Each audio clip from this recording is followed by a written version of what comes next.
नमस्कार मंडळी. मंडळी, देशात कुठलीही मोठी स्पर्धा परीक्षा जाहीर झाली, की विद्यार्थ्यांना आता अभ्यासापेक्षा एकच भीती जास्त वाटते. परीक्षा होणार तरी का? की पुन्हा पेपर फुटणार? कारण गेल्या काही वर्षात पेपर फुटीचे प्रकरण इतकी वाढली आहेत, की लाखो विद्यार्थ्यांच्या मेहनतीवर अक्षरशः पाणी फिरत आहे. आणि आता पुन्हा एकदा महाराष्ट्रात शिक्षक होण्याचं स्वप्न पाहणाऱ्या हजारो नव्हे, तर लाखो उमेदवारांना मोठा धक्का बसलाय. राज्यभरात होणाऱ्या टी-ई-टी म्हणजेच शिक्षक पात्रता परीक्षेचा पेपर परीक्षेच्या आदल्या दिवशीच फुटल्याचा धक्कादायक प्रकार समोर आला आणि त्यानंतर महाराष्ट्र राज्य परीक्षा परिषदेला अत्यंत महत्त्वाचा निर्णय घ्यावा लागला.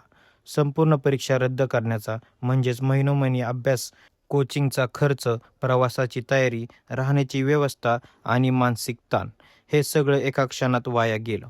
मात्र या प्रकरणात सर्वात मोठा धक्कादायक गोष्ट म्हणजे पेपर विकणाऱ्यांनी थेट पोलिसांनाच 1.5 कोटी रुपयाची मागणी केली होती.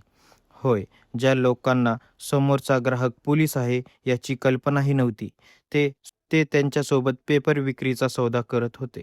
पण पोलिसांना या संपूर्ण रॅकेटची माहिती मिळाली तरी कशी? तिघे आरोपी नेमके कोण आहेत? त्यांच्यापर्यंत पेपर पोहोचला कसा? यामागचं खरा मास्टरमाइंड कोण? आणि इतकी कडक सुरक्षा व्यवस्था असतानाही प्रश्नपत्रिका बाहेर येते तरी कसे?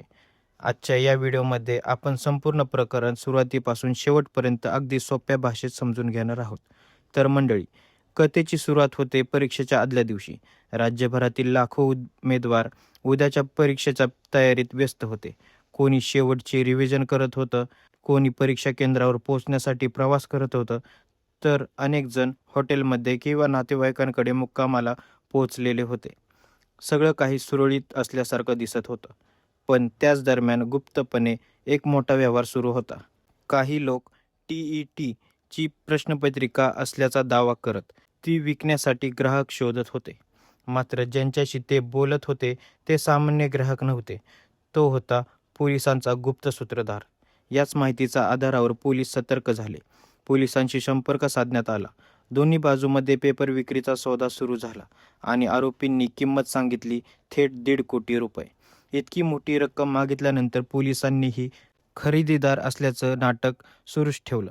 संपूर्ण व्यवहार गुप्तपणे नजर ठेवण्यात आली आणि ज्या क्षणी प्रश्नपत्रिका दाखवण्याची वेळ आली, त्या क्षणी पोलिसांनी सापळा रचत भिवंडी परिसरातून तिघांना रंगेहात अटक केलं. त्यानंतर त्यांच्याकडून जप्त करण्यात आलेले मोबाईल, लॅपटॉप, डिजिटल पुरावे आणि प्रश्नपत्रिकेच्या प्रती यांची तपासणी सुरू झाली. मात्र यामुळे नवीन प्रश्न निर्माण झाला.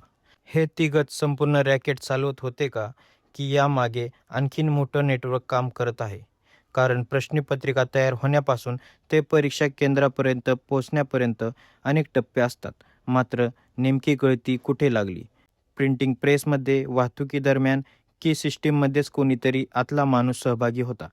याच उत्तराचा शोध घेण्यासाठी पोलीस आता संपूर्ण साखळी तपासत आहे. आणि याच तपासणीतून आणखी मोठे चेहरे समोर येण्याची शक्यता नाकारता येत नाही.